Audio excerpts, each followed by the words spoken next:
your coffee. You can't be running without your coffee. We have one chair too many, guys. One too many? Yep. You have a chair at the back, podium for us.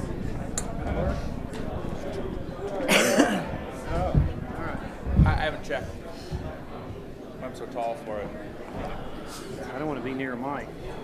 I'm Bill Thomas. Kirk. I've seen your pleasure to picture. meet you. Bill Thomas. Yeah, Nice to pleasure to know meet you. you. Yeah. All right. Well, I don't know how many he's putting. Wade was coming up. Advance the slides. Do you know how to, with this device? Does this device advance slides or not? I have no idea. I've never seen that in my life. Okay. So, Wade, you get the middle beside you, seat. Bill. We're going to Absolutely. use. Right beside the radiation meter. Yeah. Brian promised me that you're doing all the talking. Huh? Brian promised that you're doing all the talking. All I have to do is All right, I redid this, sit, and smile. I redid this, and I got copies like 30 of everything. Great. I read your verse. So I'm just, the slide says looks like a nice the first line of all this. You Trying to only get have straight to the 10 point minutes. here. How do you in 10 minutes talk about the Well, conditions of the we're industry? going to solve the problems of the world. And that.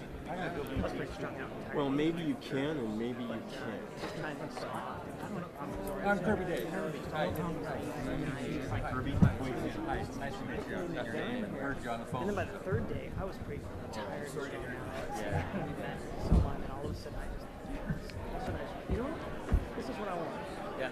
I didn't fly from Hawaii all the way to DC and then back to Alaska to give everybody guys Forward, Right.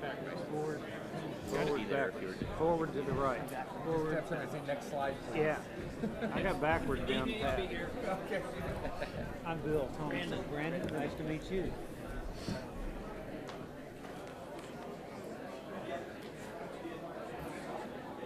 Bill, which group are you with? Forrest, Forrest. the contentious crowd.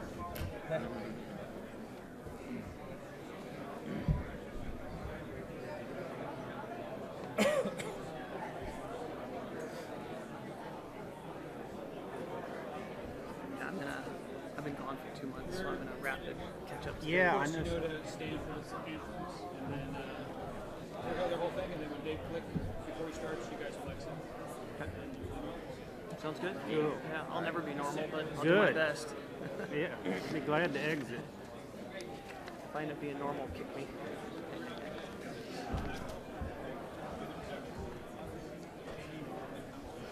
And she said she doesn't have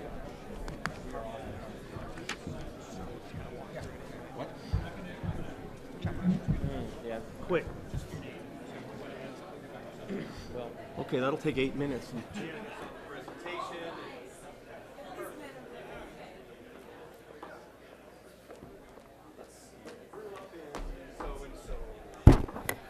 Good morning.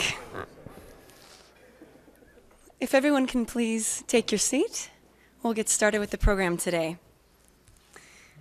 Good morning and welcome to the Southeast Alaska Economic Summit. My name is Adrienne Lopez. Before we get started this morning, I'd like to invite Megan Wright to the stage to sing the national anthem and Alaska flag song. Megan is a freshman at Juneau Douglas High School and has been singing for several years. She has performed for Southeast Conference and several naturalization ceremonies. She is currently part of the cast of the Christmas Carol at Perseverance Theater. Following her performance, we'll have Brian Holst, the Executive Director of the Juneau Economic Development Council, give the opening remarks for today. So please rise.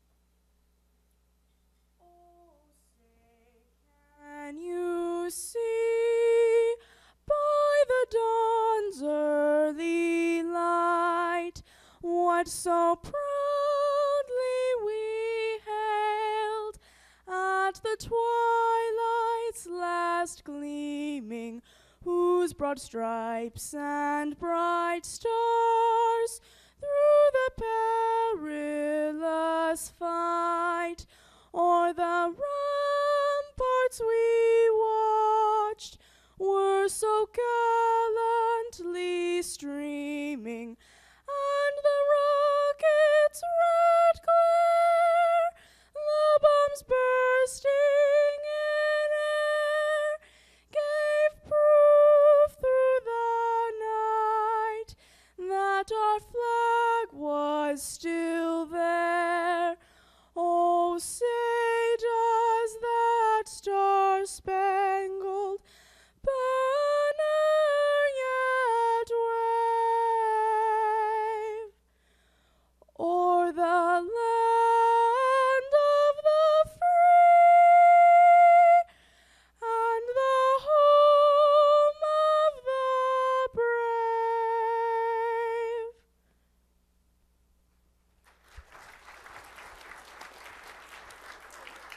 Good morning.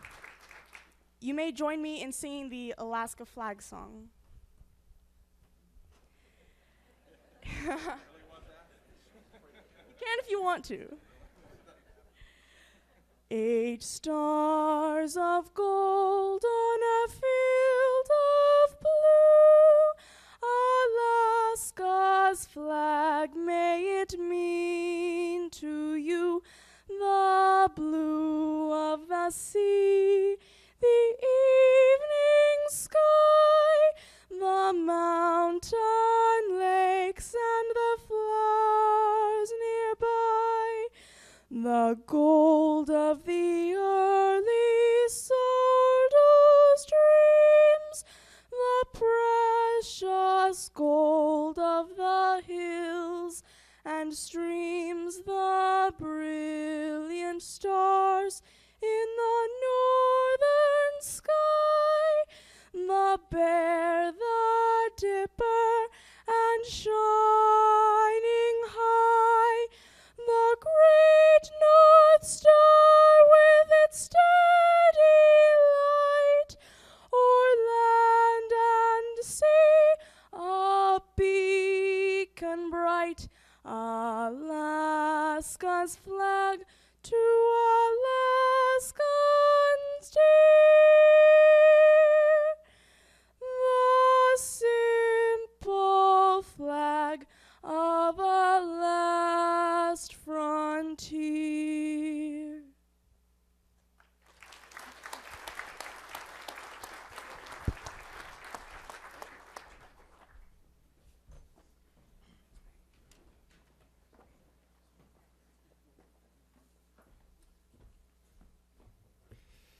Thank you very much, Megan. That was wonderful. And special thanks to Megan's agent, Shelley, for making her available today. And welcome. We are extremely pleased with this turnout and this level of interest in this Southeast Alaska Summit. As Adrian mentioned, my name is Brian Holst. I'm the director of the Juneau Economic Development Council. And I'm going to keep my remarks very brief because we have a very busy and ambitious day today. I want to talk a little bit about what are we trying to accomplish today. We have multiple goals for this summit. One of them is to introduce more people to and industry leaders to this concept of cluster development and share the work that has occurred over this past year. And with twice as many people registered as we had anticipated, I think we're off to a good start in that category.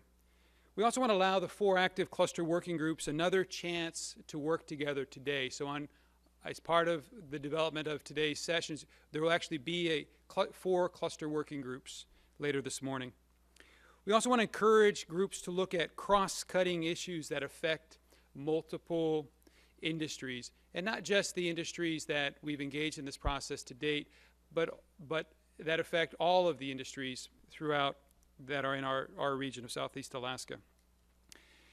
This is also an opportunity to provide a venue for active and positive collaboration between cluster groups and to interact directly with state and federal officials.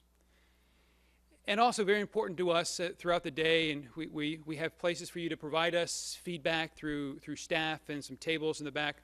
We want to gauge interest from you and from people not yet engaged in your interest in this sort of approach to economic development. And ultimately, the goal of all of this is to strengthen the economy of Southeast Alaska. So thank you all for participating. We need to thank people. That's part of what I get to do this morning.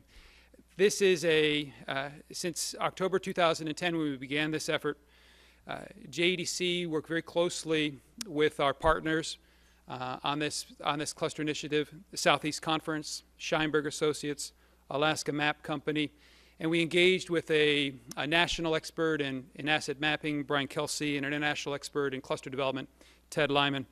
We're also very grateful for the financial support that allows us to engage so many groups. The U.S. Forest Service, the U.S. Department of Agriculture, Rural Development have been instrumental in providing that support.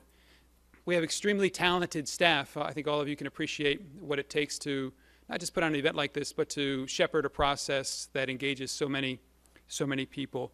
And last but not least is the engagement of industry. This process relies heavily on the willingness of people committed to the success of our region to dedicate and provide their personal time. And today we are live streaming this event right now, where you can watch us via internet. 360 North, we appreciate their contribution to this KTO. This is going to be broadcast throughout the state of Alaska as well. Alaska Communications is going to bring to us Senator Begich and Senator Murkowski live, so we can have an interactive discussion with them at midday. And we appreciate them bringing down special equipment to make that possible.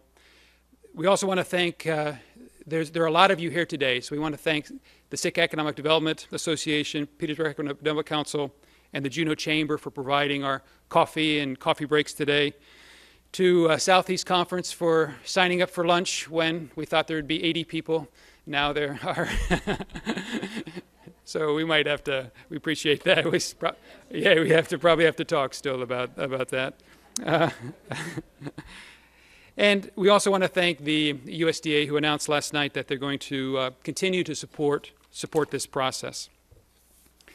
The context that we're in here in Southeast Alaska is shaped by what's happening globally. Globally, the competitiveness of the United States of America is in question. We're no longer the indisputable most competitive nation on the planet. It's a very competitive global market. Nationally, we're facing economic challenges. And very important to Alaska is we've seen a much weakened federal government in terms of the resources they have available to invest in our nation. We have a strong state economy, but we know that the outlook for the future of the outlook for the economy of Alaska is uncertain, to say the least. And here in Southeast Alaska, we face decades of slow growth, and in many places, population decline. And so there's a unique challenge that we face here in Southeast Alaska, and that's this map that I can't avoid putting up at every chance I get to help people to really understand the context with which our private sector operates. This shows the ownership, the government control and management and ownership of the land in our region, and that's about over 96% of the land in our region is owned by either the federal or state government. So it is challenging for the private sector to thrive. It's imperative that they are able to cooperate effectively with government. So let's get down to it. What is an economic cluster? I hope all of you know what you got in for today. An economic cluster, and this is something that's going to be reinforced later with Dave Click in his presentation, but just want to get that back in everyone's minds. An economic cluster is a set of firms in the same or related field, located in the same geographic area, linked by service or supplier relationships, reliant on a shared regional labor market, firms that complement but compete with one another and find advantage from the mutual proximity. What are the clusters here in Southeast Alaska? And I won't go into the explanation of this. There will be an opportunity today for those that are curious about some of the details of cluster development. Because of the interest in this event, we've added an additional session for people that want to, that aren't familiar with the cluster process, that would like to understand that better. But this is a picture, in the way folks that like economics would only enjoy. This is a picture of the economy and the private sector industries in our in our region. These are, in cluster development, we're not, the industries we're not introducing new industries to the region. We recognize what are the industries in our region. We see the ocean products industry, forest products, visitor products, and we've engaged with those. We could also be engaging with, and we've seen a lot of interest in the sign up in other industries, mining, marine technology, advanced business services. We've also taken a stab at working with an industry that doesn't yet exist, a seed cluster, we call it, and that's renewable energy. We're talking about the non-large hydro projects, but the opportunity to develop in our region an industry around alternative and clean energy. So the clusters exist. What we're doing is recognizing these clusters, and the work of a cluster initiative is to actively collaborate. So you go beyond the set of firms that define a cluster, but you look at those organizations, those enterprises that surround those firms, that support them. You're talking about the supplier firms, but you're also talking about the elements of the economic foundations that underlie the economy in our region. And this afternoon, when we talk about those cross-cutting issues, we're going to be touching on some of those economic foundations. And why cluster approach? This is an approach that has been around for some time, but it's something that we do not have experience with here in Alaska. And cluster development works, and we need to be looking for tools that are successful. And so we're bringing in a tool to our region that has proven to be successful. We can ask lots of experts. There's lots of research. It's indisputable. The challenge is how well do we execute a project that supports cluster initiative, and that really depends on all of us and how well we could collaborate together. But key to this is clusters are attractive because they increase productivity, they increase innovation, and they increase the number of firms. They're also known to be extremely cost effective as an economic tool.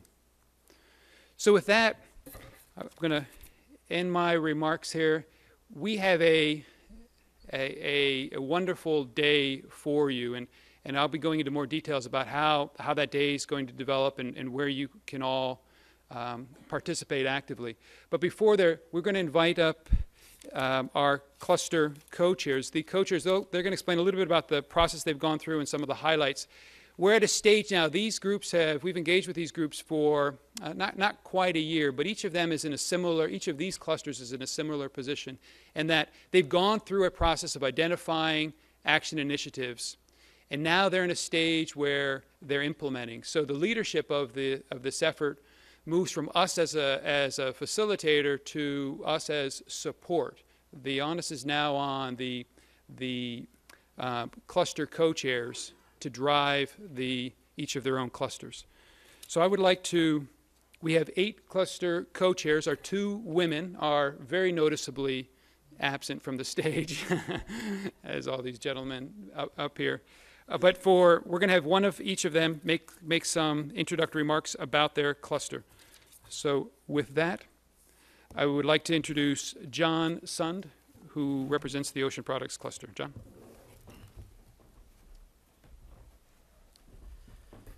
Thank you, Brian. And my co-chair, Julie Decker, couldn't make it here today, so I get to use her time in addition to my time. So for those of you who have listened to me talk before, get ready. So am I supposed to run these slides here? Is that okay? The Ocean Products Cluster is set up to kind of encompass everything coming out of the ocean and everything doing with the ocean or on the ocean. So it's quite a broad spectrum of people. And so I first of all, I just want to say, thanks to USDA and JEDC for putting this process together. I didn't really understand it last year. I'm not sure I understand it now. But I do, in my history of working around Southeast Alaska and developing businesses and economics, understand the need for talking and having discussion and process and working together to try to figure out where to go. But I also am acutely aware that just because you talk and plan and work together doesn't mean anything happens. And a lot of us in this room have been through this for most of our lives. Some things it happens and some doesn't. And I think the commonality is that you have to find something where there's action and there's some passionate people behind it to pull it together. And I think the cluster process is helping us identify those actions and that. So at times it's a little bit overwhelming. I think trying to figure out how to turn around the economic downfall of Southeast Alaska has been extremely frustrating to all of us. And so focusing on ocean products in the seafood industry, I think most of us are pretty familiar with it. So I don't know, is it the red button or? Okay. The group got together. Is there? I thought there was a. Okay. There's a group of people that pulled together in 3 different meetings and had to sit down and say, what commonality can we find and what can we agree on? And if you've ever been in a group of fishermen, that is almost impossible.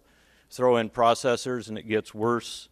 And then let's talk about hatchery operators, recreational users, sports fishermen, personal use, and subsistence. And throw a little environmental issue in there about we don't want anything. And it gets to be a very difficult issue. And that's in the seafood side of it. And then the dive fishery is another big aspect to it. And I just had an interesting point I want to share. Phil Doherty informed me this morning that most of you probably aren't aware of the dive fishery at all. But geoducks just sold in this last fishery for $20 a pound to the fishermen. In 6 hours, they harvested $1 million worth of product out of the ocean. Think about it. That was the entire value of the entire dive fishery 2 years ago or 3 years ago. It's a huge, huge potential. And we can not only take them from the wild side, but we have the opportunity to grow those animals here if we'll get our act together. And then on top of dive, we threw maritime industries in there so we can have some shipyards and some shipbuilding and activities to go along with it. And then we want to try to build a mariculture industry out of it. So, and then we want to do all of that on land that is 95% owned by the federal government and on water, which is 100% controlled by the state. And we have, I won't even name the conflicting layers of regulatory bodies that control all of that. So the project begins to become overwhelming. And I think we have to break it down into little pieces so we can move forward. So these groups met for these 3 days. These are the groups, all the people that were there. There's probably another 100 that participated. And these are the 10 common items they came up with to work on. And I think I'm going to refine those 10 items. You can read them up there. But in essence, what I come out of it was we want to build and produce more fish, both from wild side and enhanced side. We want to build a new mariculture industry that doesn't exist today. We want to support the growth of the marine technology industry, shipbuilding, ship repair, servicing our fleets. And we want to ensure access to this fishery is for the future through education, training, and financing. And we want to talk about our cost of energy to operate. Those are kind of the common themes through those 10 initiatives. There's a champion behind each initiative, and processes are going on, and this process is spun off activities that are taking place on their own beyond the cluster group, and there's successes going on. We're going to talk about that at our breakout session this afternoon. So this is the ultimate point where the leaders like Brian get very nervous when guys like me get up and start deviating from the script. But there are at least 6 people out here I can see who have not heard me talk about this before.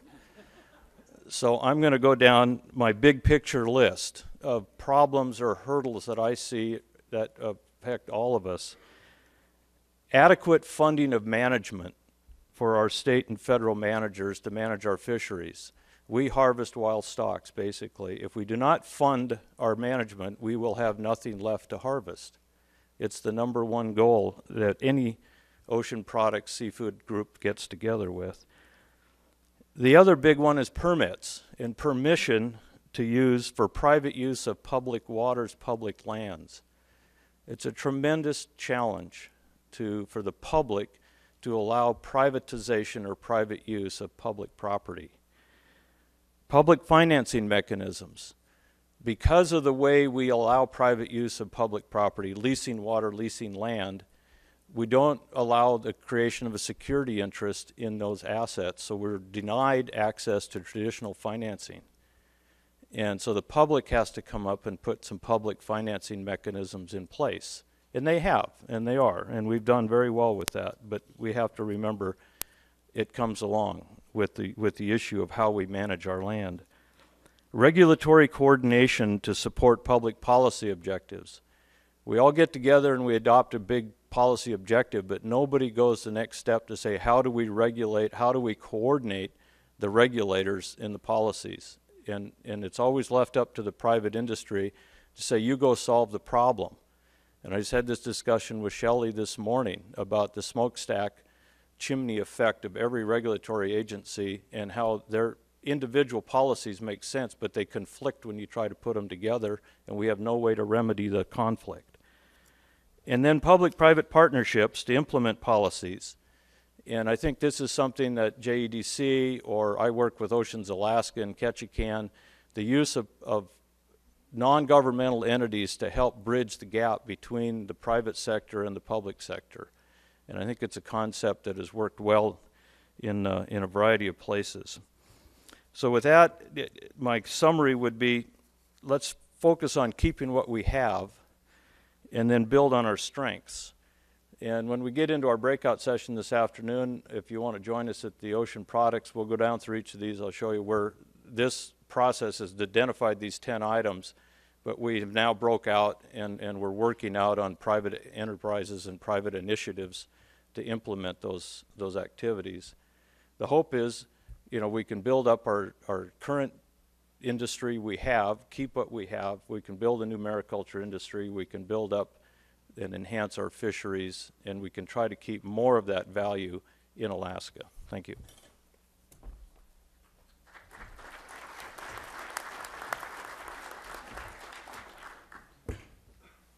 Thank you, John.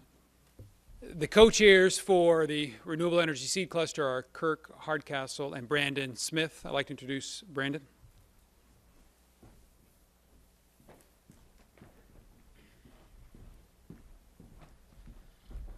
Thank you, Brian. Good morning. Thank you all for coming. Before you ask, I do work for the brewery, and no, I didn't bring any beer, so sorry. So Kirk and I are working with the Renewable Energy Seed Cluster Working Group, and of the 4 clusters that were identified in the Southeast Economic Asset Map, this would be the one that doesn't yet exist. That's why we identify it as a seed cluster. My understanding is that in the whole process of developing this economic asset map, the consultants that put that together said, you know, there's not an industry here, but my goodness, you guys have a lot of resources that that could really power a great renewable energy industry. So that's why this one was made part of this, even though it's not yet an industry. So in a way, that is a really nice thing. It gives us a blank slate with which to work. On the other hand, it can be a bit of an impediment because we have nothing with which to work. So, so that's really our challenge as we started looking at this process, is how do we create an industry from the ground up that does have some suppliers, some users, does have a little bit of a regulatory framework, but really, where do we go? So in the meetings, and you can see on this slide some of the sources of renewable energy we're talking about. Obviously hydro. In our process, we kind of tried to limit our addressing of hydro to smaller hydro projects on the rationale that big hydro projects kind of have a lot of their support structure already in place in developing those. So as far as hydro goes, we chose to focus on some of the smaller ones that may need a little help in becoming part of this industry. In addition, there's wave and tidal power, kinetic power from rivers, osmotic power, saline gradients because we're on the sea. Obviously, huge amounts of biomass, not just forest-based biomass, but ocean product waste, a number of things there. Wind energy is also a possibility. So you can see that there's a diverse stock of resources here. So it's a matter of the challenges that we identified in our process. How do we create supplies? How do we create demands? How do we create the environment for this to happen, regulatory, public policy-wise? And how do we do all this at the same time? So it's a bit of a challenge, but we're pretty well up to it. Our first meeting was back in March, and we've had 4 meetings of the entire membership of the cluster working group. And in addition, we've had progress meetings here and there, and within the gaps here are individual meetings of the initiatives. So there's a broad base of people working on these things, and we bring them up to the whole cluster level. And this is a fairly complete list of the people who have been really engaged in this process so far. I obviously won't go through that, but it spans all the way from non-governmental agencies, community agencies, to companies who might be involved in the supply of renewable resources, to companies that might be involved in the demand. So the focus here is really trying to create this industry from all sides.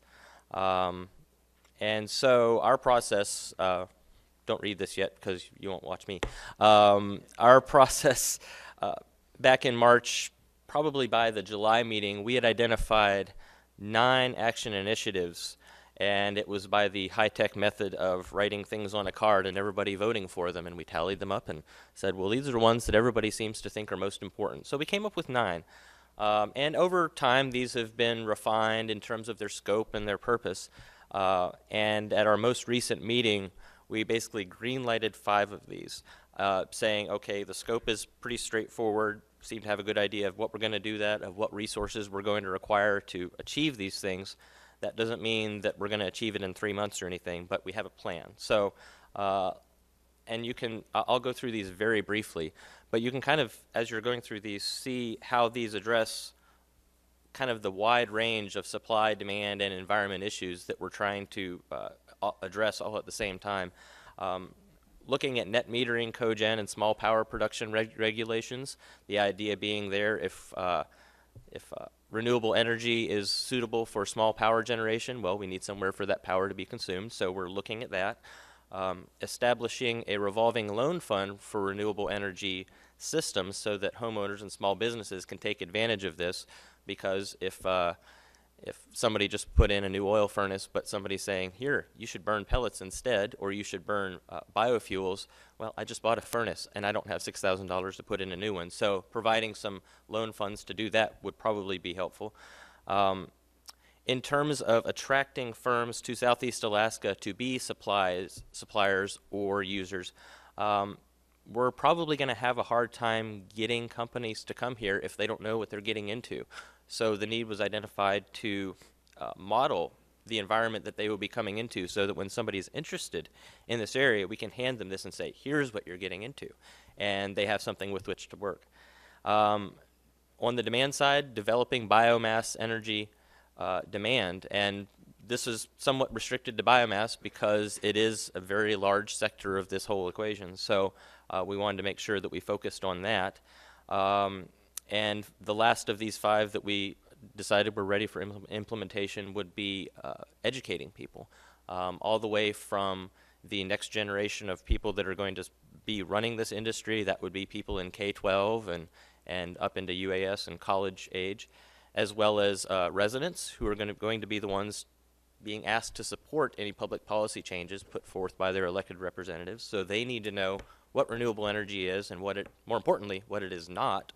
And finally, businesses who would likely be on the consumption side of it, what's in it for them? Why would they go off of their current energy source to go into renewable energy? So there's several tiers that we need to educate there.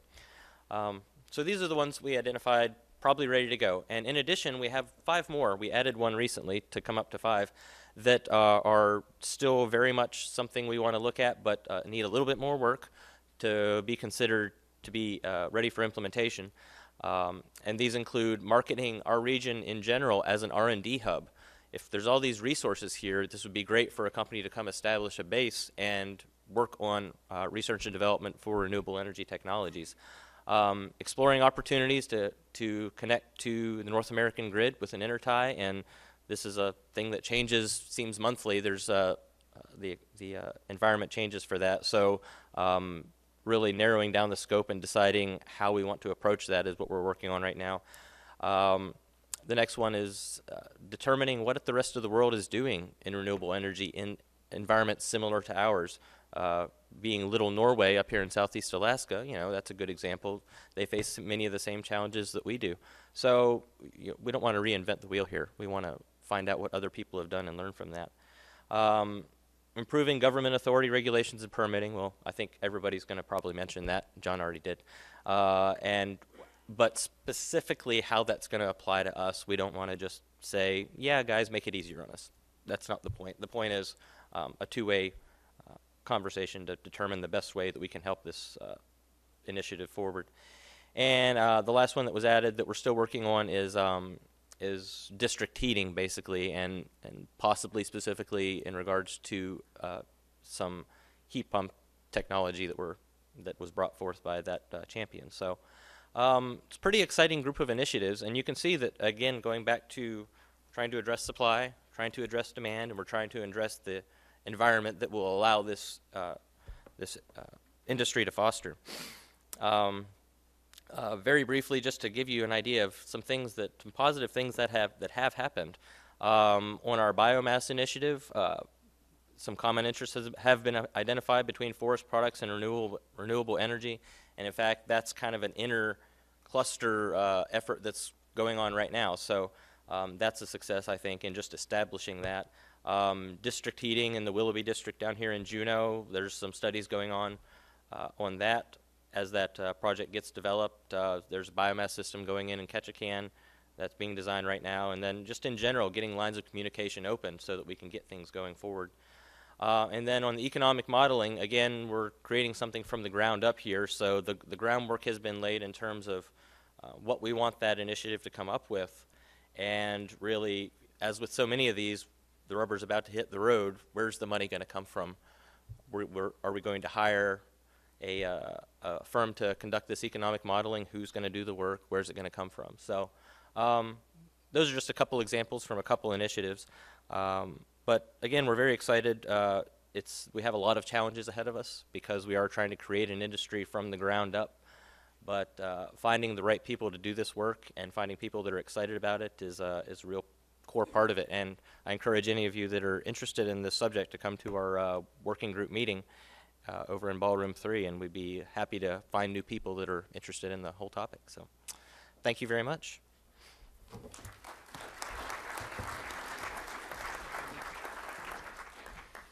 Thank you. And I want to remind everyone that we're dispensing with the introductions for them because in your packets you have a bio for each of our presenters. The co-chairs of the Forest Products Cluster Working Group are Bill Thomason and Wade Zammit.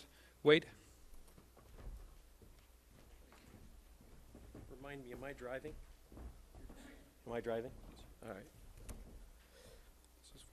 Great, thanks. Well, good morning. I represent the forest industry cluster, and I just wanted to say that I think Southeast Alaska is blessed with a very significant and abundant forest resource. Unfortunately, we're not blessed with the access to that allows us to be as successful as we think we can be, and that's the heart of the issue, is really supply for our industry. We often talk, and I've made this statement publicly before, that we're process weary and we're process suspicious, and I think we've got right to that claim today. But we are boldly moving forward because we know that there is a future that is significant out there. If we took a look today at our history, you can see we have a reason to be a bit pessimistic in terms of harvests from the late 90s through the current year. Our group has basically probably been one of the more challenging groups to work with, and Brian will attest to this because, internally, because of what I mentioned earlier, we've got a number of internal issues on trying to align our industry about what is the right thing for our industry to do.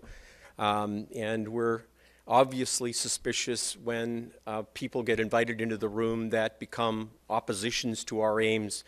And we recognize that there are a number of shareholders across public land, and that I would rather see them invited in that process and have the discussion openly than face those targets and those issues later on. And I think that's what this process does for us.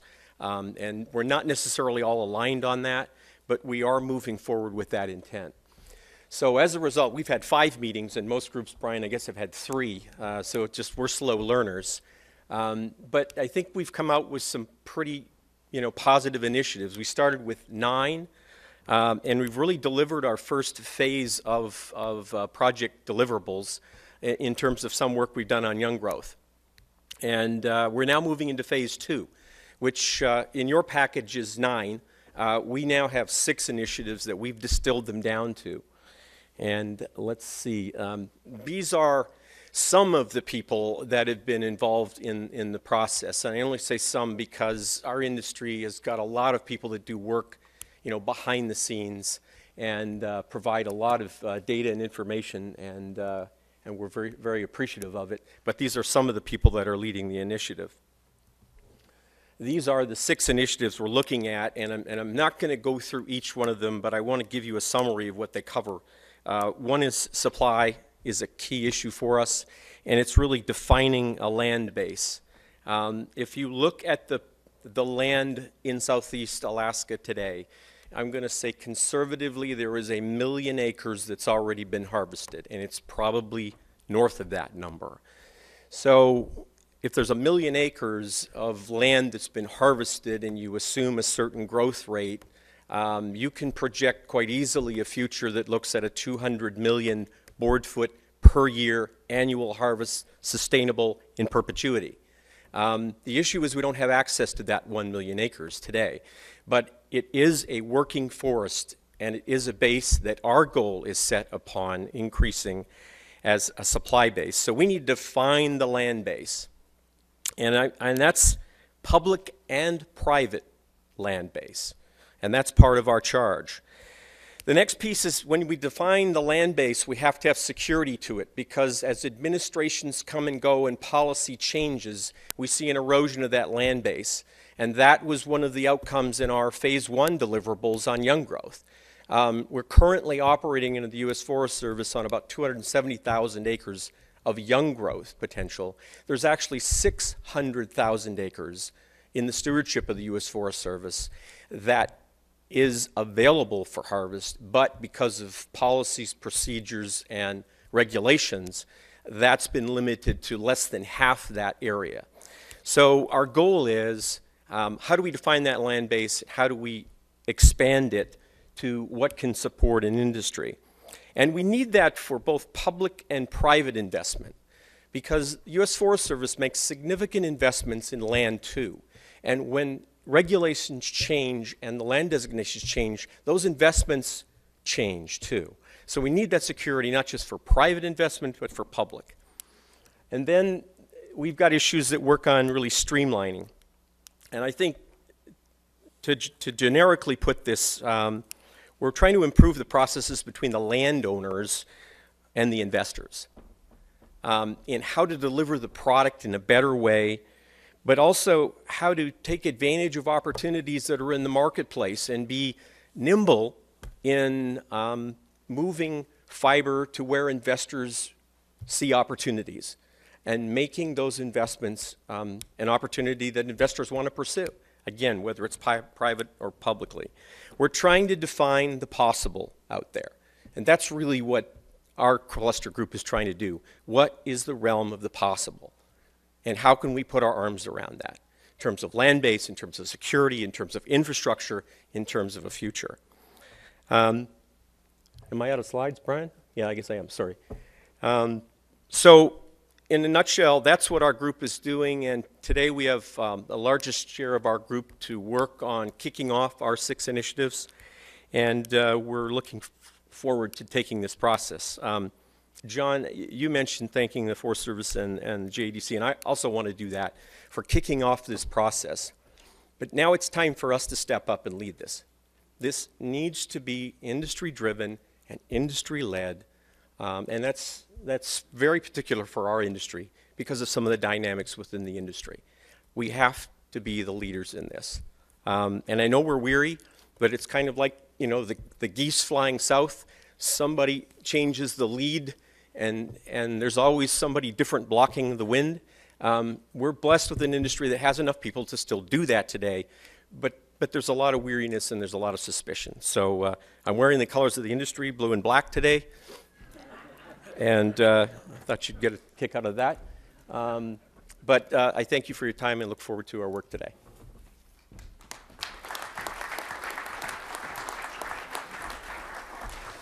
Thank you, Wade. And our final cluster that we're going to hear from today is led by the co-chairs are Sharon Gateman and Kirby Day. Kirby?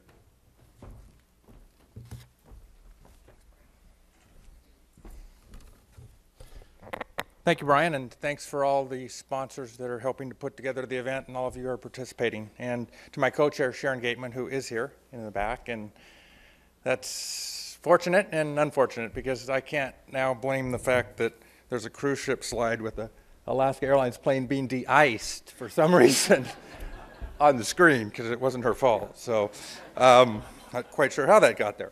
Anyway, welcome. And just I'm going to wrap up here and stay within the time limit, I hope.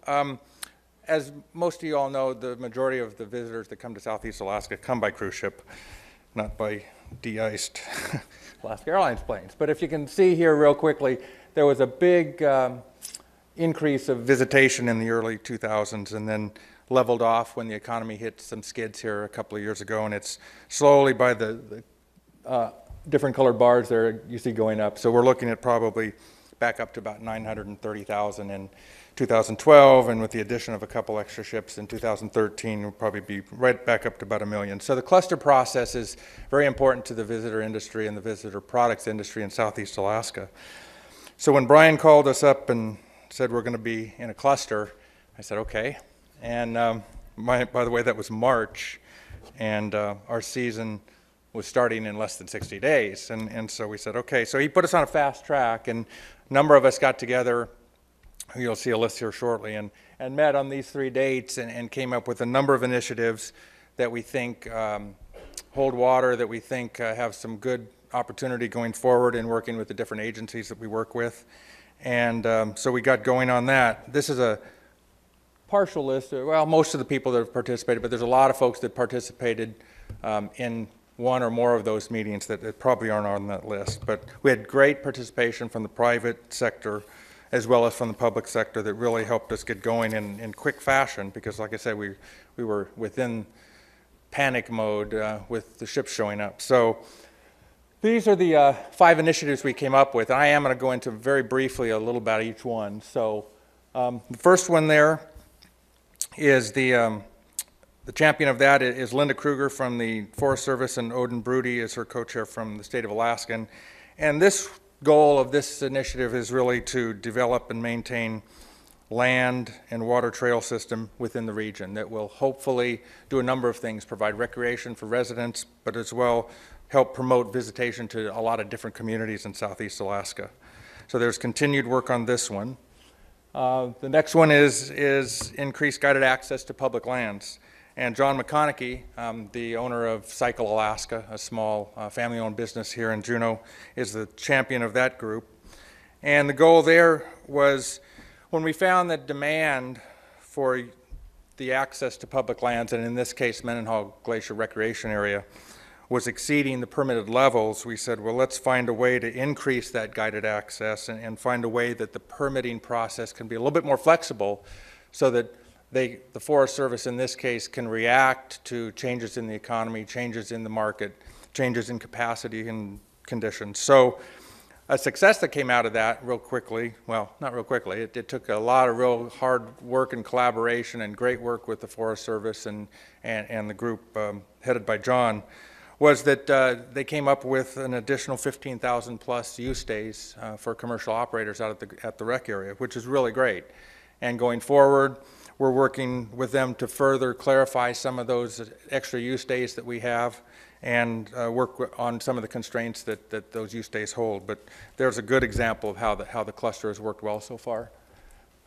The third group is headed by Melanie Lesh, Gustavus City Council. This was to help promote multi-community and regional visitor packages, and basically that's to try to put together more inclusive packages for folks, independent travelers, but as well as residents who want to travel around Southeast Alaska, so that you can get more visitation to different areas within the region and again promote economic well-being, economic growth, and job growth in each of those communities. An example would be to work with the Alaska Marine Highway System to come up with a multi-destinational pass that is economical and efficient, so that people, whether they're independent travelers from down south or within the state of Alaska coming down from the interior, can travel around Southeast in a more economic and efficient manner and visit a number of communities on one particular itinerary. So they're continuing to work on that, which will work as we go forward today in our group. Strengthening accountability for Tongass recreation fees. Bob Janes, another small business owner here in Juneau, Gastineau Guiding Company, is the champion of that group. And he wants to, along with the group, try to develop a better way for the private sector to be involved in how these fees are spent, how they are allocated, so that at the end of the day, there's money going back to providing services for the users who pay the fees. And so that group has done some really good work with the Forest Service and Ron Marvin and his group to try to find accountability and find the way that these fees are allocated, and try to maybe in some way, shape, or form have more input in shaping the way those fees are actually allocated. And finally, the Integrate Tourism coursework into the UAS system is headed by Kelly Dindinger, who's the owner of another small business here in Juneau, Alaska Travel Adventures, a family-owned business. And the goal was basically to resurrect something that was out at UAS a number of years ago, and that's try to develop quality employees for the tourism industry. And this doesn't, while this is in the tourism cluster, I'm sure a lot of the other clusters have this same desire. Mining comes to mind right away because they've developed a program out there, but try to develop a program whereby we can come up with more qualified tourism employees, and at the same time go out and help recruit students for the university who maybe come up here and work for a summer, love it, and at the same time now they decide, well, you know, hey, there's a university here, I can go to school here and continue to work here and continue to go to school in Juneau or in Southeast Alaska. And you can extend it as well to the interior, to the UAF and UAA. So Kelly's done some great work there with John Pugh, the chancellor. And again, a measured success is that the university is supporting the initiative, and some of the things they'll be going forward with today and in the future is trying to come up with a course program that meets our goals, meets the university goals, and tries to further that initiative. So those are the things we've come up with in the Visitors Products Group, and we'll be meeting again later today, and if you want to come in, poke your head in and see how we're doing, stop in. So thanks very much.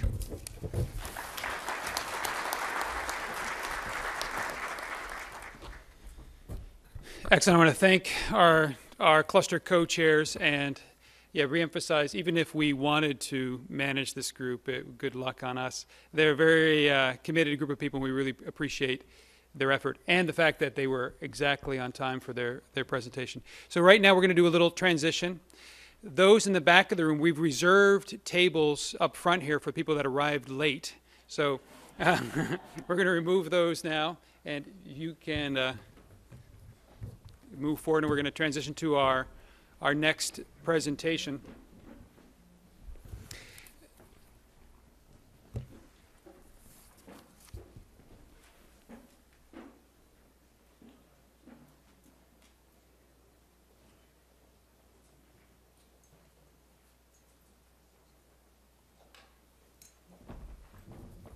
I'm giving you a moment for folks that are in the back to please go ahead and move forward. We have a completely empty table here. Make yourself comfortable.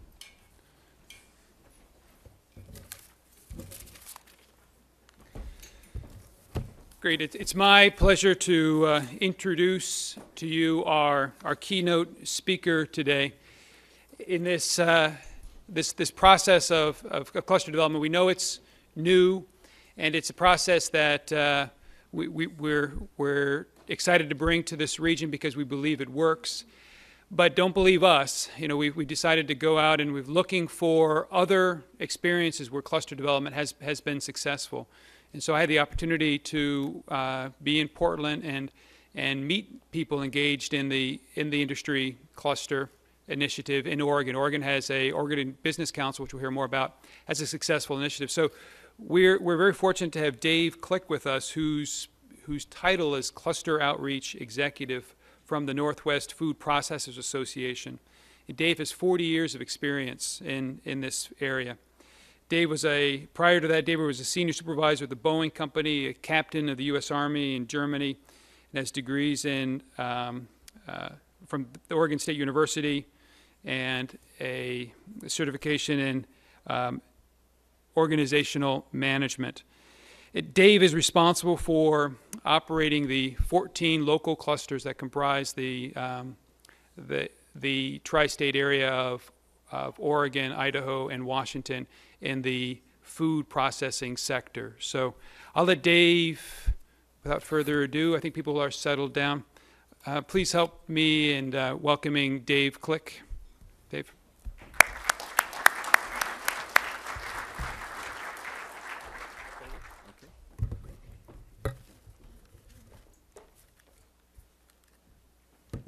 Boy, I am excited. I tell you, this is terrific to have a cluster that's only 1 year old and to have twice as many people expected, and then to have a biblical principle of the last shall be first. I'm impressed with you guys here in the front having reserved table for you. So I would like to just tell you how honored we are to have the opportunity to come to Juneau. It is rustic beauty. I just have been taken with your community, and last night meeting some of the movers and shakers here, and also on our staff, Northwest Food Processors, and I'll introduce you to what we are, is one of our staff member went to Juneau Douglas High School. Wendy Braychek. Does anybody know the Braychek name? And I thought maybe somebody, and she paid me $20 to say her name. No, she didn't. But we have some mutual interests, and we'll talk about those, and we'll talk about some examples of a successful, mature cluster that we are. And we'll talk about productivity and innovation. And kind of the bottom line is that jobs and profitability for an entire region, such as Southeast Alaska, can be enhanced and sustained through an industry-driven, and I underscore that, industry-driven cluster that encourages and promotes innovation. So that's kind of what I would like to talk about today and tell you a little bit. That's our organization there. As you can see, we are a pretty good sized organization, and we're 3 states, and we've been in business for about 98 years. I'm just shy of that, but have been on staff for 41 years, and I just can't wait to get to work every day, and a part of that is because of the cluster emphasis that has been going on for several years. Those are our 3 states there. And I've got a little quiz for you. How big is the Pacific Northwest, you know, the mighty states of Washington, Oregon, and Idaho, compared to the state of Alaska? Okay, now I'm going to give you some, there are your multiple choice. Now on the count of 3, and I've got the photographer here ready, and I'm going to, this is probably pretty unusual for a speaker to take a picture of you, because I want to capture your votes. So you put up 1 finger for number 1. That's 23% of the size. 2 is 43, 63, 83, or it's a little larger than the state of Alaska. Okay, so get ready. On the count of 3, you're going to put up 1, 2, 3, 4, or 5 fingers, and no cheating. I mean, you cannot look around and find out what your neighbor is doing. This is an individual, will be graded, and may be captured. Okay, 1, 2, 3. Okay, we've got that on camera here. Okay, well, there is Alaska compared to the lower 48. It covers the entire Midwest, if not more. And the answer is number 2. How many got number 2? Is that only 23 people? No, I think there's a few more than that. Okay, well, let's move on very quickly, and I'll try to keep within my time frame. Mutual interest. That's one thing that has been exciting. As Brian and I have gotten to know each other over the last month or so, there are some, this pioneering spirit. And there they are, and they were probably singing the Alaska flag song. I mean, I think you need a little bit of practice on your state song there. And I was only heard 2 people singing that with Megan this morning. But targeted clusters, you've got 4, and it's so exciting to see this whole lineup here of champions for your 4 clusters. And we're interested from the Northwest on all 4 of those. And Northwest Food Processors Association is especially interested in ocean products, processing, and renewable energy. That's a major one. You have those 4 different clusters that were talked about, and then also similar interests, which is very interesting, because as we look at the subject of hydropower, of energy rates increasing, innovation, productivity, rural. I'm a project manager on a rural RBOG, USDA Rural Opportunity Business Grant, and 2/3 of our 150 plants are rural plants as identified by USDA. So here is the map that Brian showed, and what I want to do is to show you why I'm up here, and that is the Southeast Alaska food processing, seafood processing plants that just circle all over your area, and it's very exciting to see Petersburg and Wrangell and Sitka and Ketchikan and all these areas. They just literally surround this entire area, and there are 14 companies that I've identified that operate 18 seafood processing plants, and that is our responsibility, is the food processing industry of Oregon, Washington, and Idaho. Well, maybe it could be Alaska too. We have one member company that's highlighted there, Pacific Seafood, and one of their executives was chairman of our board this last year, Craig Ernest. Well, there's the Northwest down there, and we connect clusters, as Brian mentioned to you. We have 14 local clusters in the Northwest, and that's my job, is to help connect those. Well, as stepping back a few years, it sounds like the black and blue is the uniform of the forest products industry. But it hasn't been that long ago that the food processing industry was also facing all of those kind of challenges. And so we asked, why a cluster?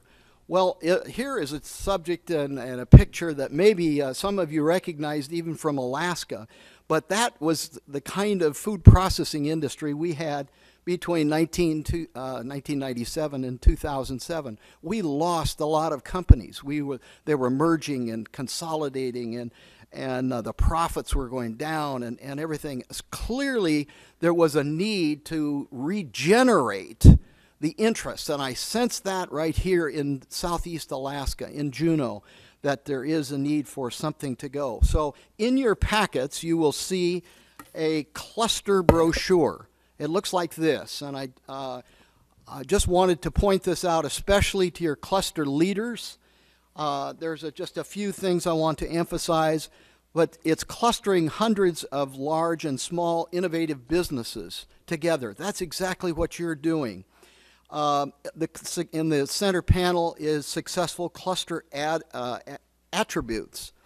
And you notice the diagram on there, innovation, productivity gains. Actually, we're finding that productivity gains often lead to innovation, which we'll talk about which leads to global competitiveness and profitability. And that's what you're striving for. We are a nonprofit trade association, but our job is to make our members profitable.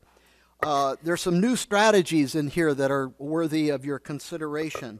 And the benefits, leveraging federal funding is, and I am so impressed. I mean, here on the front page of the newspaper this morning is your whole cluster summit and the funding that you've received over the last several years, and $100,000 of new funding for your cluster movement. That's really good. And Beth Pendleton, thank you very much for your support from USDA. That's just terrific. And then on the back flap there is the spatial challenges. We emphasize those in the Northwest because we've got 250,000 square miles, but you come up here and boy, I mean, you're only accessible by boat and airplane here, so you've got huge spatial challenges, but you managed to succeed in despite those. And then on the back panel are the cluster partners. Very, very important, and this is an exciting meeting because you're bringing together private and public together, and that is very, very exciting. Well, let's talk about one big, hairy, audacious goal. This is my boss. Oh, no, it's not my boss, but he was bitten by the cluster bug in 2003, and I think that Brian has been bitten by the cluster bug. I was also in 2003, and it is very, very exciting. And it helps to have a goal that unites the entire region because of these external influences, something that threatens the entire southeast Alaska, and that you can actually move forward with that. And our goal in the Northwest was to reposition the Northwest food processors to better compete globally as an industry cluster. That was our goal. And then the association served as a champion.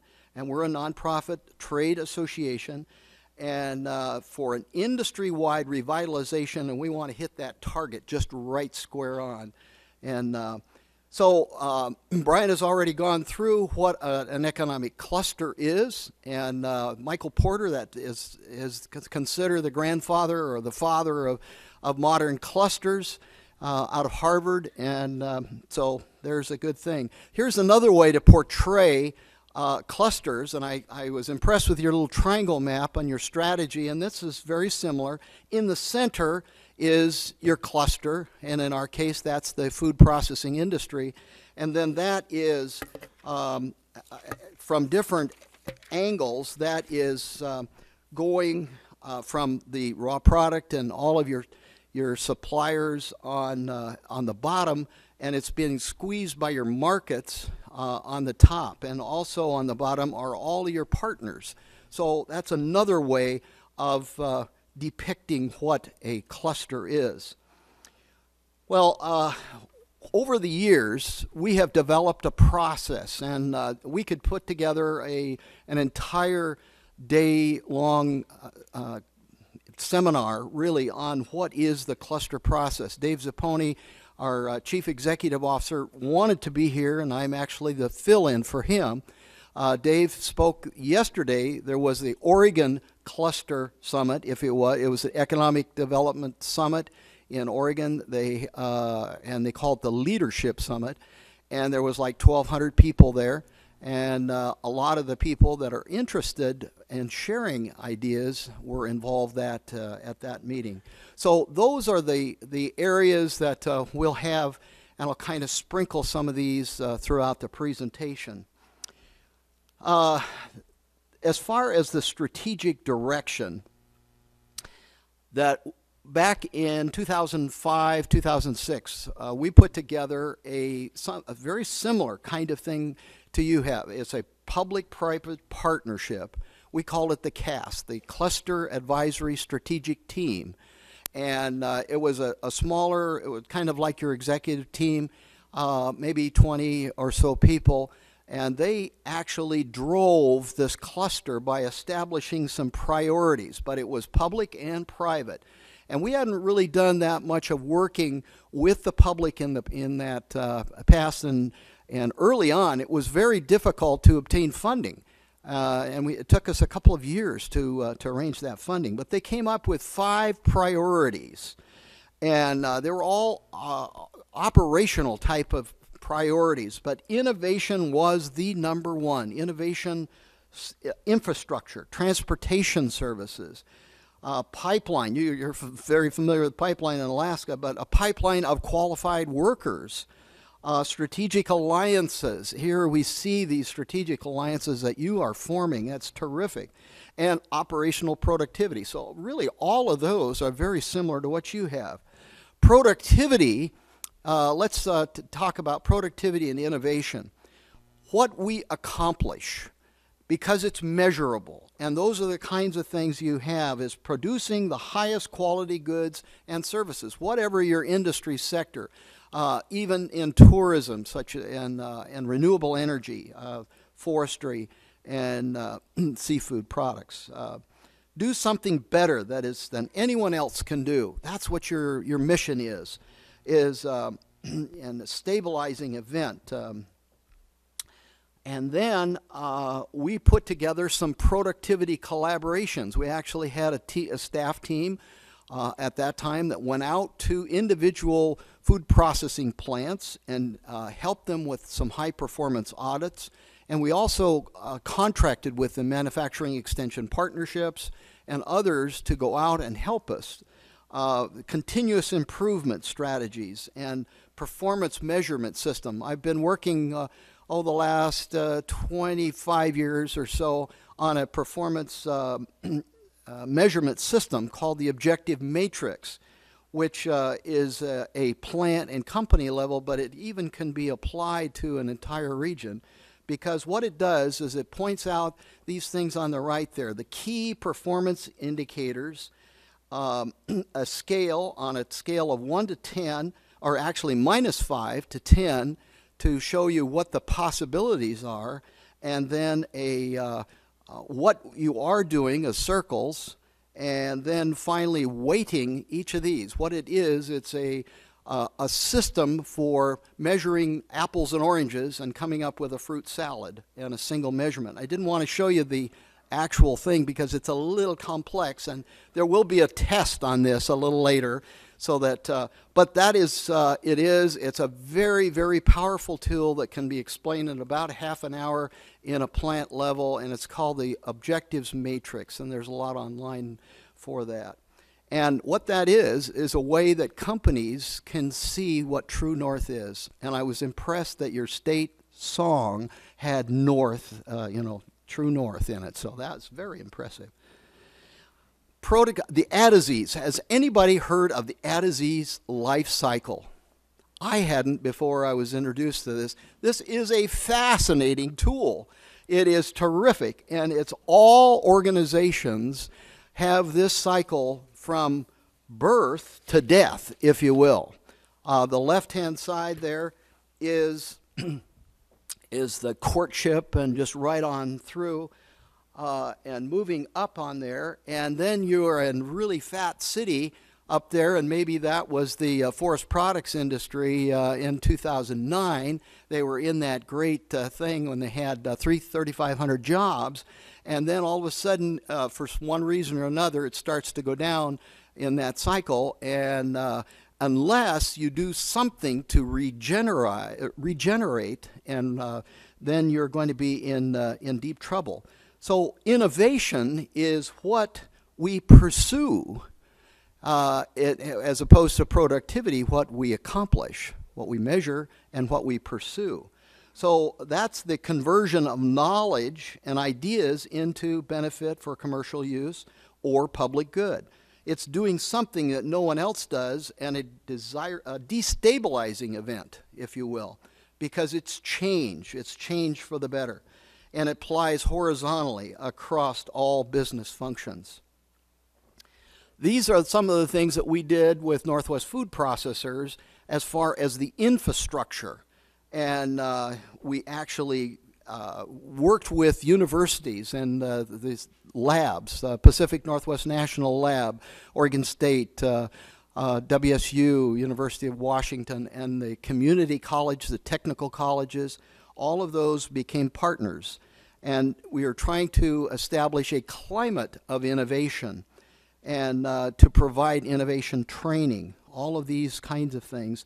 So when this A to Z cycle was given to one of our companies, the president looked at that, and he was on the downside of that curve. And he says, I can't believe it. I know exactly where we are. We're right in the edge of the yellow there on the right side.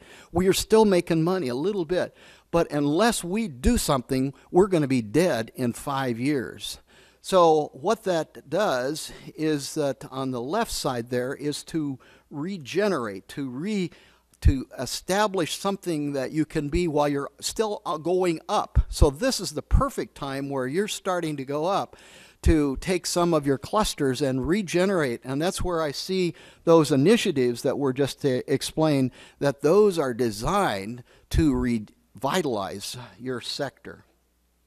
So there's, again, productivity, what it is, and innovation to create new value and to regenerate business. Well, that president was president of Oregon Cherry Growers, a very good friend, Ed Johnson. He spoke yesterday at the Oregon Leadership Conference, and he told about that. And he says, we invited in our cluster helpers from Northwest Food Processors in innovation, and they talked to us about 4 different areas of innovation. And he said here was the results when we regenerated that. They increased their revenue, they reduced their costs, they increased their profits, and they saved over 100 jobs, and they, in 2011, between 40 and 45 full-time equivalents just this year. So that's really a dramatic example of just one company in Oregon. Here's another example that I thought would be particularly good for Southeast Alaska. This is DePaul Industries, and they are nonprofit, but they pay a working wage to all of their employees, and they work mainly or a lot with the disadvantaged and the handicapped individuals. And Dean Stearman and the group down there at DePaul have come up with HOW, Heart of the Workforce program.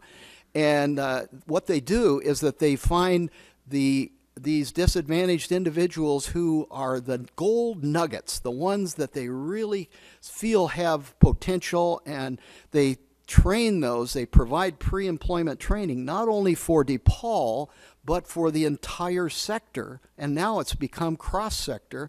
And that company, which started out with their food group, is now established a whole new division, and they're training for the entire cross-industry section in Oregon.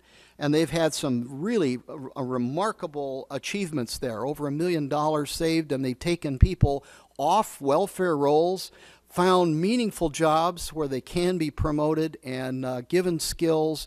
And it's very exciting, and I understand that they've just gotten a contract from East Coast somewhere to help them because they want to start that for the entire state in Massachusetts, somewhere back there. So then as we look at the state of Oregon here, these were the results. And I just compliment you for your initial stages of working here together as a cluster, and results will come. That you are working together for the betterment of all, for 4 clusters right now, and that will expand. You'll have additional clusters, and we have seen 600 jobs in the last 4 years that were created or saved.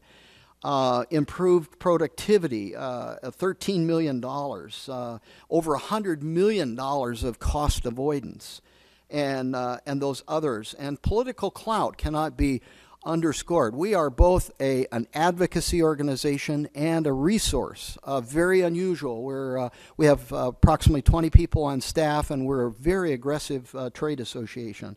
But our political clout has definitely been enhanced by this cluster movement.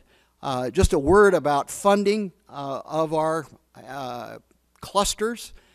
In Oregon, it was largely helped by public grant, but the total state of 3 states, NWFPA, Northwest Food Processors Association, between our membership, our expo, I'm going to talk to you a little bit about that, services, private contributions, these were all very, very important and provided about 2/3 of the funding. But in 2007 through 2010, actually, there was 2 grants in 2 different biennia that Oregon legislature provided $5 million. That was a jump start. And you've got some jump start funding here from USDA and others. And that's really exciting. The utilities are another area because they're very, very interested. We have a Northwest NEA, Northwest Economic Association. That doesn't sound right. Utilities, anyway.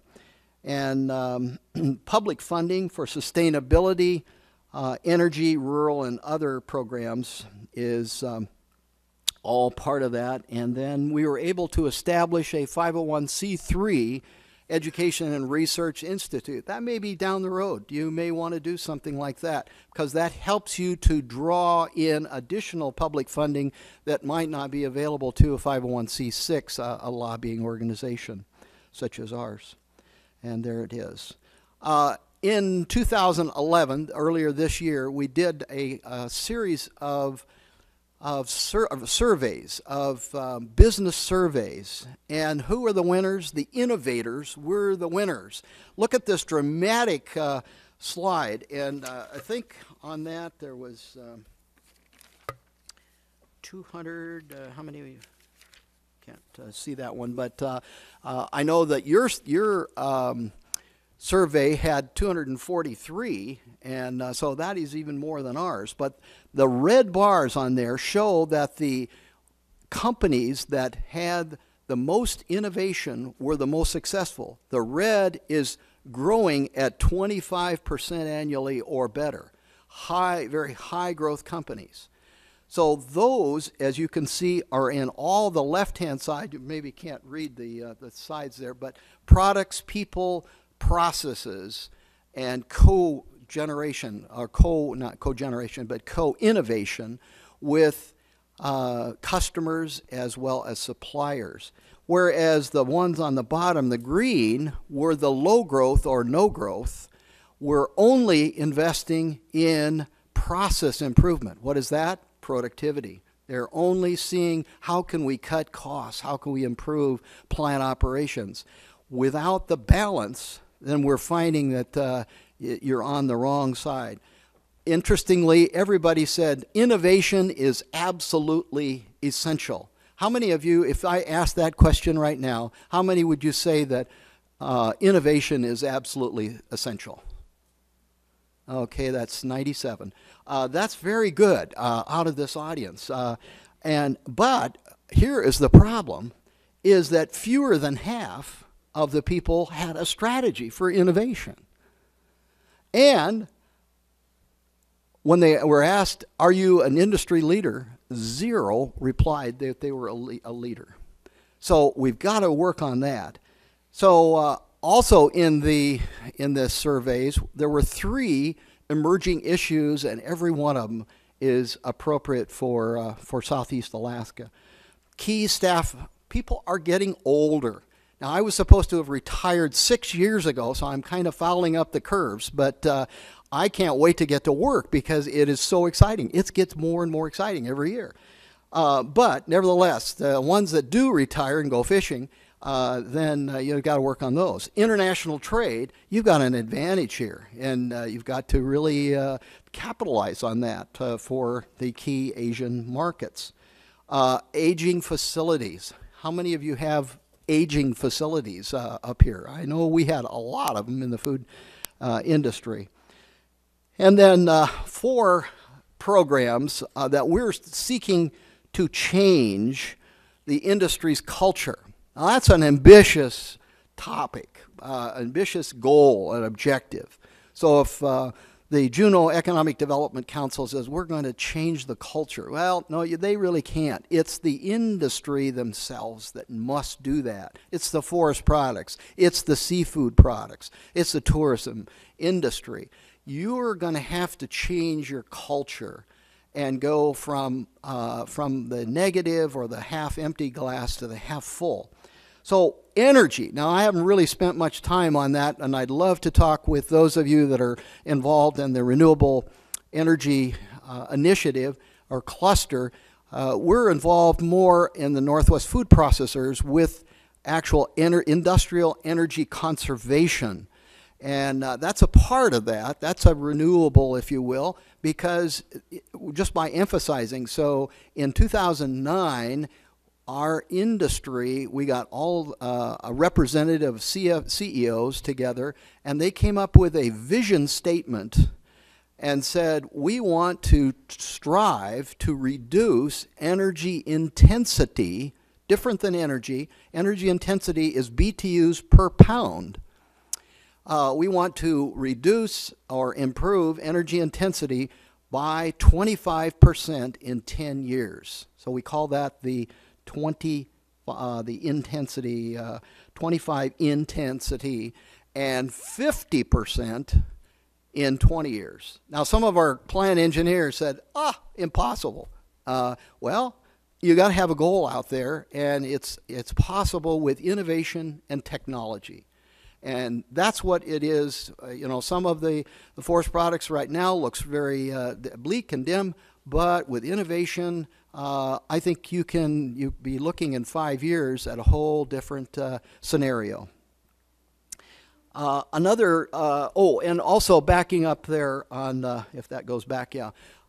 We have developed an energy plant roadmap, if you will. It's online, www.nwfpa.org, and that tells plants how to develop a plant. So it's not only food processing, but any manufacturing plant, how to develop an energy efficiency program in your plant. It's very, very good. It's state-of-the-art type of things. Another is sustainability. A lot of the major buyers, the Costco's, the Walmarts, and companies like that are buying food are demanding a sustainability plan that emphasizes 3 areas: environment, economic, and social. Sorry about that. And those are 3 areas. That's also on our website. And what they did is they established the goalposts of sustainability, because you ask different people, what is sustainability? Well, sustainability is this and that and that. But we're saying, hey, we've got to have something that is practical. And the sustainability manager for the entire ConAgra Corporation, at least the potato side of that, Paul Halberstadt chaired that task force, and we put together a very good little it's about 20 pages long. It's like a comic book, and it's written for 6th graders. And I was talking to a group of legislators one time, and they said, you were talking about us, aren't you? And I said, no, that's just for anyone. We wanted to make this simple so anybody could understand it. And so that is an exciting area. We're trying to change the culture of energy sustainability for a whole $25 billion sector in the Northwest. And then 2 that I want to spend a little bit of extra time talking about is innovation training.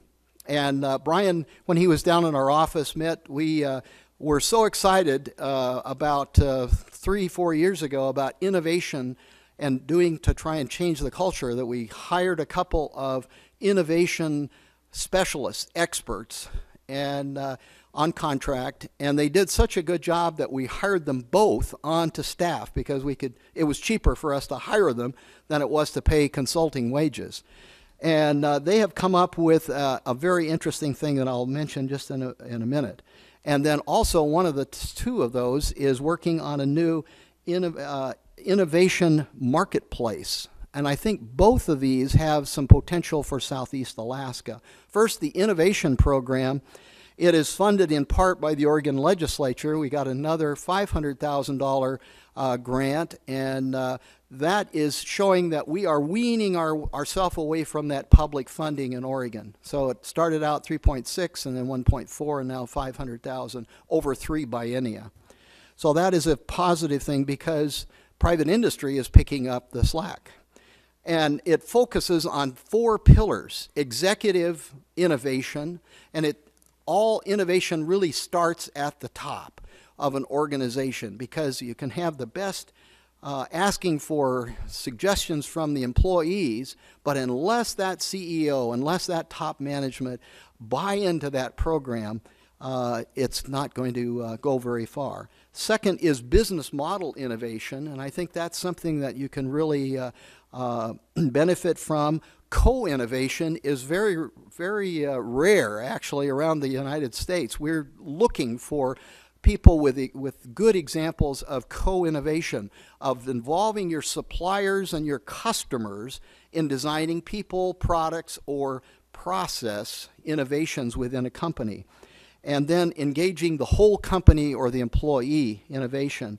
And our goal is to create 100 new jobs with this program in Oregon in the next 2 years.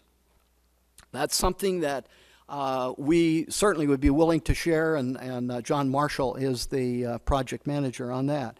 Another is to advance food processors up on what we call a scale of maturity, of innovation maturity.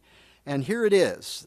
This is a self-assessment, and our goal eventually is to put this all online and to grow towards collaboration. And what this is a common 5-stage evaluation, adaptable to each company and program, and it's progressive scale development. For each of these 5 numbers, there are a series of questions that you ask and say, am I in this, this kind of thing? So here they are, those are the 5.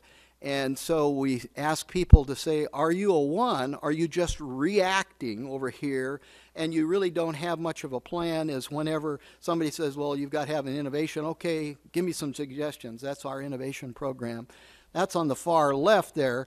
All the way over to the 3 is where we're trying to push and to help change the culture in the food processing industry to a managed, measured approach. And that's, all those are still inside the company. 2, then 4 and 5 are getting out to where they are truly consider themselves industry leaders, and they're outside the company, and they're sharing, they're going out, and it's very exciting though, because we have a few of those industry leaders that are willing to share. In fact, 2 of them shared yesterday. Oregon Cherry and DePaul are moving in that direction of being industry leaders in innovation. The innovation marketplace is one that is right square. I mean, it's going to be launched next month, January 15th through the 18th at the Northwest Expo. And that's pretty exciting because it connects and collaborates 24/7, so it's an internet product. And I think this is something that you could really benefit from here because of your location. And it connects buyers and sellers, and it allows them to collaborate. And the suppliers, of course, love this, and they're going to fund it at about $100 a month. It's a great way to make some money, and Brian, I saw him just perk up here, making money for Economic Development Council. I mean, that's unheard of. And so there might be some opportunities, and it's a good way for the public to learn about private industry issues. And they're focusing first on 3, on processing improvements, and that's of interest to all production people, and energy management, and then new opportunities in sales and marketing. And we're beta testing this right now, and we had 220 people respond to the survey, and 50 companies said, hey, that is a winner. We like it. So we're going to find out next month at the expo. And I really think it is replicable, and it's something that you might be able to use, and we would certainly be willing to share some information on that. So, in final, I'd like to come up with 7 key lessons, and why don't you think of which one of these is best for you, that you would like to really explore. And this is from 8-9 years of experience in working with clusters.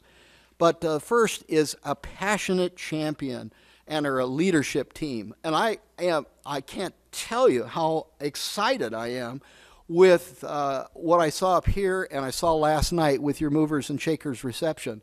This is kind of unusual, but I would like Brian and staff and all the industry leaders, including the initiative champions that John alluded to. He said there was a champion for all of his 27 programs. No, he didn't have that many. He had 10 or 15. Would all of you that consider yourself a champion or a leader or involved in this cluster movement, would you please stand? Come on now. I know that there's... Okay, now let's give these guys a hand. Hey, that's it. Thank you. That is terrific. And you are going to be bitten very soon by the cluster bug, just like I have 8 years ago. So you've got a buy-in from industry leadership. Okay. I looked down and you've had a lot of new people come in the last day or two. But when I looked at this, I didn't see a lot of industry leadership. And I think that this is an area that you need to work on, and getting more of the CEOs, getting involved, the people who can move and shake and who can help to fund your programs. And so that may be a goal for your cluster. An understanding of the strengths and weaknesses. I'm very impressed with your asset map that was done. I applaud the cluster organization so far. That's just terrific. Number 4 is a goal to unite the cluster. You need to come up maybe with a goal that would unite all 4 of the clusters for a single goal. What is it going to do for Southeast Alaska? And have maybe even a measurable goal that would be exciting. Funding to implement, and I'm so impressed with the support that USDA Forestry is giving to the Southeast Alaska. It's definitely going to pay off in the long run. I'm just very excited with what you are, but you need to be thinking of additional ways that this can be funded.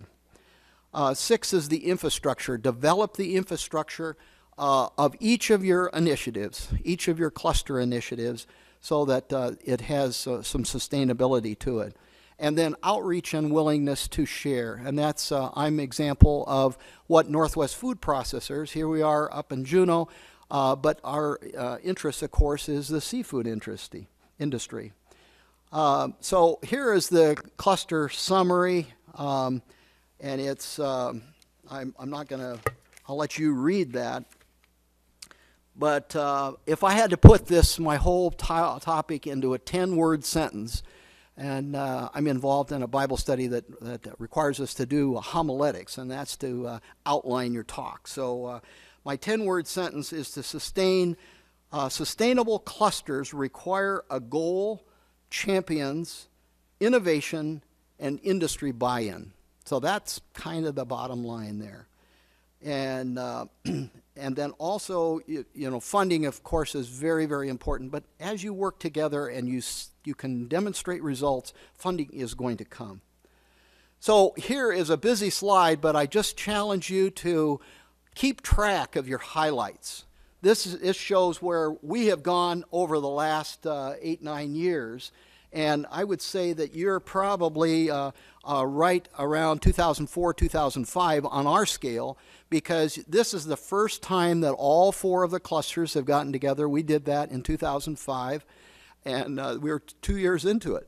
So you're going faster than we were, for sure. And we had a dinner and got everybody together. And so keep track of those highlights, and you're on the right track. I'm just really convinced of that. So here's your invitation. In your packets also is an invitation, or is a postcard, an oversized postcard. And I think that the more that I talk to people, the more that I see the possibility of some of you coming down to Portland January 15th through the 18th. Some of you say you have, how many of you have relatives in Portland? 18. Okay, no, 26. Okay, that's really good. But anyway, this gives you an idea to come to beautiful Portland in January, and the weather is exactly the same as Portland today as it was here. And but there are some things that are very much interest to you. It's the 98th annual Food Manufacturing and Packaging Expo. And it is in the space of 2.5 football fields. We have put the whole cluster in one room for you, about 3,500 people. There's 140 exhibit booths, industrial exhibit booths, and 30 different sessions, breakout sessions. And here is one for your energy, is an industrial energy. It's the 4th annual. It's sponsored by the U.S. Department of Energy. We're doing that, and Northwest Energy Efficiency Alliance. There's the acronym. And also there's synergies with the Oregon Cluster Network. And if any of you can talk with me or through Brian, and we can set up meetings. There are 12 different clusters in Oregon, just like here. There's 4 that are cross-industry. And that is one of the leading cluster movements in the United States. And you all are invited. And so, in conclusion, this is my final slide. Remember, we talked about all those things around your area. And to this point, it's just circles. It's things on the paper. As a couple of your speakers say, you know, we're going to have results. But what we want to do is to fill those in with the communities. And we want to see that those 14 companies, I'd like to see them involved in this cluster, in the ocean cluster. And there was one of them that says to involve the seafood industry. And maybe you've got 2 centers there, Juneau and Portland are the focal points of major cluster initiatives. And maybe with that line there between those 2 could be opened up as a result of this sticking our toe in the inlet here and just saying we really enjoy, and thank you so much for the opportunity. I appreciate it.